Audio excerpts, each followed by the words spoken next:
Waziri wa Nchi, Ofisi ya Rais, Mipango na Uwekezaji. Jamani, tumkaribishe Mheshimiwa Waziri kwa makofi mengi sana.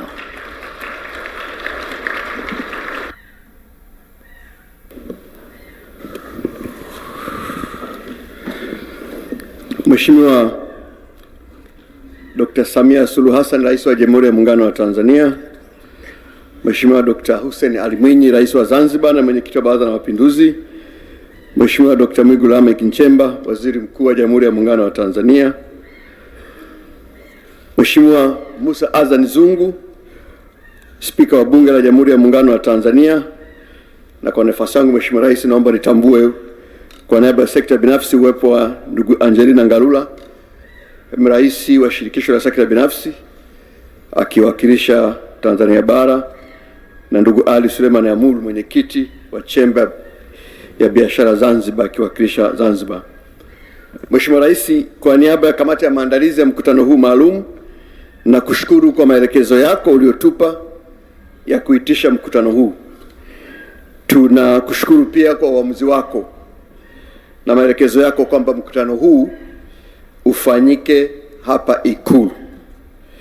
Yote hii ni ushahidi wa wazi wa kiwango cha uzito na umuhimu ulioweka katika ushirikiano kati ya serikali na sekta binafsi katika utekelezaji wa Dira 2050. Ninamshukuru Mungu kwamba mimi na wenzangu tumeweza kufanikisha utekelezaji wa maelekezo yako ya kuitisha mkutano huu muhimu. Mheshimiwa Rais, kwa mujibu wa ratiba ya mkutano huu nimepewa kazi mbili tu. Kwanza nitoe salamu, na pili nimkaribishe Mheshimiwa Rais wa Zanzibar na Mwenyekiti wa Baraza la Mapinduzi ili atoe salamu zake na hatimaye akukaribishe kuzungumza na hadhira hii na taifa kwa ujumla. Mheshimiwa Rais, kupitia hotuba yako ya kwanza bungeni uliyoitoa tarehe 22 Aprili 2021, pamoja na mambo mengine, ulieleza kwa kina hatua ambazo serikali yako ya awamu ya 6 ingezichukua katika kuendelea kuimarisha uchumi wa Tanzania. Hatua ya kwanza kabisa ilikuwa, na hapa ninakunukuu, kuboresha mazingira ya biashara na uwekezaji nchini ili kuivutia sekta binafsi kushiriki vizuri kwenye shughuli za kiuchumi. Na katika hili ukatoa mwelekeo kwa kusema mwelekeo utakuwa kurudisha imani kwa wawekezaji na kutoa vivutio kwa wawekezaji mahiri, ikiwa ni pamoja na kuwezesha uwekezaji kufanyika kwa haraka. Na katika kutekeleza mwelekeo huu, katika miaka yako 5 madarakani, Mheshimiwa Rais, sambamba na Mheshimiwa Dr. Hussein Ali Mwinyi, Rais wa Zanzibar na Mwenyekiti wa Baraza la Mapinduzi, mmeongoza mageuzi makubwa yaliyoboresha mazingira ya uwekezaji, kuimarisha imani ya wawekezaji na kufungua uchumi wa Tanzania, kama ambavyo wawekezaji na wafanyabiashara wenyewe wameeleza hapa kupitia taasisi zao. Mheshimiwa Rais, hivyo basi salamu zangu za kwanza ni kueleza hadhara hii kwamba matokeo ya utekelezaji ya maono yako hayo yameanza kuzaa matunda, na kama nilivyosema wengi wameeleza hapa. Naomba nitoe mifano miwili tu. Kwanza, kwa mujibu wa taarifa ya uwekezaji duniani, yani World Investment Report ya mwaka 2026 ya shirika la Umoja wa Mataifa kuhusu biashara na uwekezaji UNCTAD, Tanzania imetajwa kufanya mageuzi makubwa katika mifumo ya usimamizi wa uwekezaji, na wametaja kwa kipekee uamuzi wako na maelekezo yako ya kuunganisha TIC na EPZA kuzaa TISEZA, ipo ndani ya World Investment Report. Hatua hizi zinaelezwa kuifanya Tanzania kuwa nchi iliyokuwa zaidi kiuwekezaji katika Afrika Mashariki na kuwa miongoni mwa nchi zinazoongoza katika kuvutia mitaji ya kimataifa barani Afrika, ambapo thamani ya uwekezaji wote kutoka nje, yani accumulated FDI stock, umefikia dola za Marekani bilioni 21.7 ukilinganisha na dola za Marekani bilioni 12.7 za majirani zetu wa karibu ambao mnawafahamu. Mheshimiwa Rais, mfano wa pili, kwa mujibu wa taarifa ya Afrika The Big Deal, katika nusu ya kwanza ya mwaka 2026 Tanzania imekuwa nchi ya 5 barani Afrika kwa kuvutia mtaji wa kuanzisha na kukuza kampuni bunifu, yani startup capital, baada ya kuvutia dola za Marekani milioni 52, ikifanya Tanzania kuwa nchi ya pili kwa ukubwa Afrika Mashariki na ya 5 katika bara zima la Afrika katika swala hili la startup capital. Na hii ni muhimu Mheshimiwa Rais, kwa sababu miaka michache tu startup hapa ilikuwa hata kutambuliwa haijatambuliwa, lakini leo tunazungumza ni ya pili Afrika Mashariki na ya 5 katika ukanda mzima wa Afrika, nyuma ya Nigeria, Egypt, Kenya, Afrika Kusini. Nchi inayofuata inaitwa Jamhuri ya Muungano wa Tanzania. Muhimu zaidi, Mheshimiwa Rais katika taarifa hii wameipongeza Tanzania kwa kuwa kinara katika uwekezaji wa maeneo ya teknolojia, maeneo matatu. Kwanza, teknolojia ya fedha, yani fintech, teknolojia ya kilimo, agritech, na nishati safi, yani clean energy technology. Mheshimiwa Rais, nitambue pia kwa ukweli kwamba wamesema kwenye ripoti kwamba ukuaji wa startup ya Tanzania inachangiwa na benki za Tanzania, na benki 3 zimetajwa: CRDB, NMB na NBC wanawekeza kwenye startup, benki zetu wenyewe. Jambo hili pia ni kubwa. Mheshimiwa Rais, aidha katika hotuba yako niliyoitaja hapo, ulioitoa bungeni kwa mara ya kwanza mwaka 2021, uliweka mkazo mkubwa katika ukusanyaji wa mapato ya ndani ili kuliwezesha taifa letu kujitegemea katika matumizi ya kawaida na katika utekelezaji wa miradi ya maendeleo. Maono yako haya baadaye yalikuja kuwa sehemu ya maono yaliyopo katika dira 2050. Dira yetu 2050 ina maeneo makubwa 4 kama ambavyo umetaja: ina ustawi, ujumuishi, haki, na eneo la 4 ni kujitegemea. Na Mheshimiwa Rais, niseme hapa neno self reliance lilitupa ukakasi kidogo wakati kuandika dira. Baadhi ya wenzetu walitafsiri kana kwamba tunataka kujitenga na jumuiya ya kimataifa. Tulifanya kazi kubwa kueleza kwamba we mean becoming self reliance, kujitegemea. Kwa hiyo baada tukaeleweka, anakumbuka Dr. Asha Ruzi, katibu mkuu wetu, mapambano tulikuwa nayo kule Mbeya, hatimaye tukaelewana kwamba it is important to have self reliance in our vision. Na kwa kweli imekuwa ni sera yetu miaka yote. Sasa safari ya kujitegemea imekwepo nchi yetu tangu awamu ya kwanza, lakini kama nitakavyoonyesha baadaye Mheshimiwa Rais, kasi yake imeongezeka sana katika awamu ya 6, na nitaonyesha hii kwa takwimu. Na njia nzuri ya kuonyesha ni bajeti ya serikali. Ni kwa kiwango gani bajeti yenu mnajitegemea na kwa kiwango gani mnategemea misaada.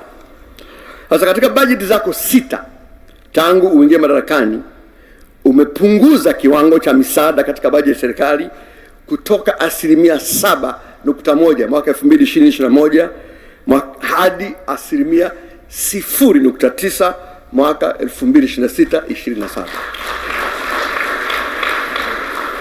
Bajeti ya serikali ya Jamhuri ya Muungano wa Tanzania mwaka 2020-2021 ilikuwa shilingi trilioni 34.9. Misaada kwa maana ya grants ilikuwa shilingi trilioni 2.5, sawa na 7.1. Tukaendelea bajeti yako ya pili ya 3 mwaka 2023-2024, bajeti ilikuwa shilingi trilioni 48.4, misaada trilioni 1.4, 3.1. Mwaka 2025-2026 ukapunguza, bajeti ilikuwa shilingi trilioni 56.49, msaada ilikuwa shilingi trilioni 0.92, 1.6. Bajeti ya mwaka huu ambayo iliwasilishwa na Mheshimiwa Waziri wa Fedha 2026-2027, bajeti yetu ni shilingi trilioni 62.33. Misaada katika bajeti hiyo is no longer in terms of trillion, ni shilingi bilioni 563.1, sawa na 0.9. Labda kuweka muktadha vizuri, summary fupi, awamu ya kwanza ya Mwalimu Julius Kambarage Nyerere, misaada katika bajeti yetu kwa maana ya grants ilikuwa 30% mpaka 45% katika kipindi chake chote. Awamu ya pili ya mzee wetu Ali Hassan Mwinyi ilikuwa 40% mpaka 50%. Awamu ya 3 ya Mheshimiwa Benjamin Mkapa ilikuwa 30% mpaka 40%. Awamu ya 4 Mheshimiwa Jakaya Mrisho Kikwete 20% mpaka 35%. Awamu ya 5, na hapa wenzetu wa nje wameipa jina la economic nationalism au deliberate uncoupling, na wakasema beginning of the drive for self-reliance. Misaada katika bajeti ya serikali kwa awamu ya 5 ilikuwa 7% mpaka 12%. Awamu ya 6 ya Mheshimiwa Rais Dr. Samia Suluhu Hassan na wenzetu wa nje wameipa majina mawili: modern fiscal autonomy and economic pragmatism. Misaada kwenye budget nilianza pale mwaka 2025-26 3%, sasa ni 0.9%. Kwa hiyo Mheshimiwa Rais, safari ya kujitegemea katika nchi hii imeanza siku nyingi, lakini kasi imekuwa kubwa sana kwenye awamu ya 5 ambapo wewe ulikuwa makamu wa rais, na awamu hii ya 6 sasa tunazungumzia shilingi bilioni 563, 0.9%.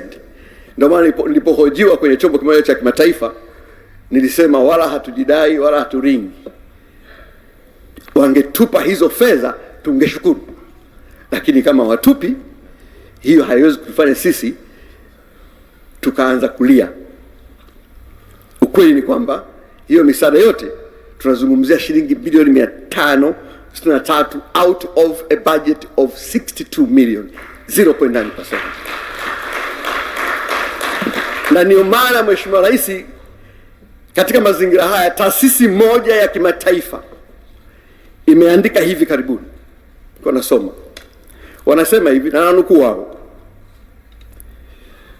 Kwanza niko kwa Kiingereza chao, alafu nitakwenda kwa Kiswahili. Wanasema aid conditionality is no longer a lever of consequence over a government that has already priced its withdrawals into the physical framework. Kwamba masharti ya misaada hayana tena athari ya kimkakati katika maamuzi ya serikali, kwani serikali tayari imejumuisha hatari ya kupungua au kusitishwa kwa misaada hiyo katika mfumo wake wa usimamizi wa fedha za umma. Kwa hiyo itabidi watafute vikwazo vingine. Vikwazo vya misaada haviwezi kufanya kazi tena. Wenyewe wamekiri kwenye maandishi yao. Kwa Mheshimiwa Rais, salamu yangu ya pili ni kwamba mafanikio haya sio matokeo ya bahati, kwamba tu tuna bahati tu, Mungu ametujalia tu. Hapana, hiyo bahati ni muhimu, neema za Mungu ni muhimu, lakini matokeo haya ni mafanikio haya ni matokeo ya maono yako makubwa, ni matokeo ya uwezo wako bayana, ni matokeo ya bidii yako iliyo thabiti, na ni matokeo ya utashi na utayari wa kisiasa. Ni matokeo ya usimamizi imara wa sera zako za kiuchumi.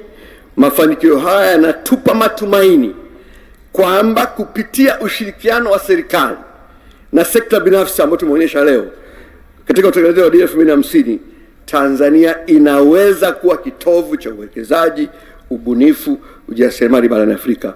Mheshimiwa Rais, napomaliza naomba nitumie nafasi hii kuwashukuru sana kamati ya maandalizi ya hafla hii iliyokuwa chini ya usimamizi ya watu wafuatao. Kwanza ni makatibu wakuu Dr. Fred Msemwa na Dr. Tausi Kida. Lakini Mheshimiwa Rais, tumefanya sambamba. Hii kamati ya maandalizi ilikuwa ni kamati ya serikali na sekta binafsi chini ya usimamizi wa ndugu yangu Angelina Ngalula pamoja na Rais Vincent Minja. Walisimamia hawa pamoja na ZNCC. Kwa hiyo taasisi 4 hizi, TPSF, TNCC, ZNCC na CEO round table, tulikuwa nao kwenye kamati ya maandalizi. Nawashukuru sana kwa kufanikisha shughuli hii. Niwashukuru sana management ya Ofisi ya Rais Mipango na Uwekezaji, Tume ya Taifa Mipango na Ofisi ya Rais Ikulu kwa ushirikiano wao katika kuandaa shughuli hii. Lakini kwa kipekee Mheshimiwa Rais, uniruhusu, sio kawaida kumtaja hapa, lakini uniruhusu tu nimtaje. Nimshukuru sana ndugu yangu Mheshimiwa Balozi Ali Jabiri Mwandimi, Katibu wa Rais, kwa jinsi alivyoturatibu. Ukifanya shughuli hapa Ikulu usipopata msaada na ushiriki na uratibu wa Katibu wa Rais ni ngumu sana. Ninamshukuru mno kwa jinsi ambavyo ametusaidia na kutuwezesha kufanya shughuli hii. Mheshimiwa Rais, kazi kwa kweli kubwa ya uongozi ni maono, lakini ili maono haya yadhihirike yanahitaji wabeba maono. Niruhusu nitumie nafasi hii, kwa sababu leo tuna sekta binafsi na sekta ya umma, kumpongeza sana kijana wako Gilad Teli, mkurugenzi mkuu wa TISEZA. Mheshimiwa Rais pamoja na bodi ya wakurugenzi, kijana huyu ambaye ulimteua ndiye kiungo kikubwa sana kati ya serikali yako na sekta binafsi kwenye swala la uwekezaji, na wote hawa wanakiri kwamba management yake na bodi yetu ya TISEZA wanafanya kazi nzuri sana. Kazi yangu kama waziri ni kukusimamia utekelezaji wa maono yako Mheshimiwa Rais, lakini ili uweze kusimamia unahitaji watu ambao wanasimamishika. Kijana huyu anasimamishika. Tunashukuru sana. Mheshimiwa Rais, baada ya salamu hizo, sasa ninayo heshima kubwa kumkaribisha Mheshimiwa Dr. Hussein Ali Mwinyi, Rais wa Zanzibar na mwenyekiti wa Baraza la Mapinduzi. Hapa nimeletewa kimessage. Sawa. Nimkaribishe Mheshimiwa Hussein Mwinyi, Rais wa Zanzibar na mwenyekiti wa Baraza la Mapinduzi kwa salamu zake, na kisha yeye atakukaribisha wewe uongee na hadhara hii na taifa kwa ujumla. Aidha atakuomba uweze kuzindua nyenzo za utekelezaji wa dira na kupokea tuzo maalum kutoka sekta binafsi. Mheshimiwa Rais, kwa heshima na taadhima na kushukuru sana. Mheshimiwa Rais wa Zanzibar, karibu sana.